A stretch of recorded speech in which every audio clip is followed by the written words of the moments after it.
Mchezo magoli idadi kubwa mabao ulikuwa ni mchezo namna gani? Mchezo ulikuwa mzuri kwa sababu tumecheza na timu ambao ni watu wenye experience. Kwa wametuadhibu sisi kwa sababu ya mapungufu yetu. Sisi wenyewe ni makosa tu ya kimpira ambayo yanatokea, ndio maana tumepiga.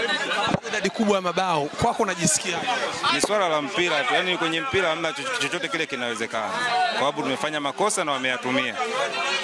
Goli 4 kwenye miguu ya Aziz Ki. Kwa namna yote moja ama mbili imekuvuruga? Haijanivuruga chochote kwa sababu ni sehemu ya mchezo. Na yeye kapata nafasi kazitumia. Laiti kama angepata nafasi nikacheza, ingeonekana mimi na uwezo kuliko labda nimemzidi, lakini ndio hivyo. Kapata nafasi kazitumia, ndio maana kanifunga zile goli. Mimi ndio umekutana na kipimo bora kwenye kariera yako. Ni sahihi. Wazungumzia washambuliaji wa Yanga na washambuliaji wa namna gani?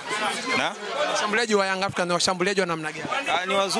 Ni wazuri kwa sababu wana game fitness, wanacheza mechi nyingi sana ambazo wamekutana nazo ndani na nje. Kwa hiyo wana experience ya kutosha. Kwa hiyo wametuadhibu sisi kwa sababu experience yetu ilikuwa chini kidogo.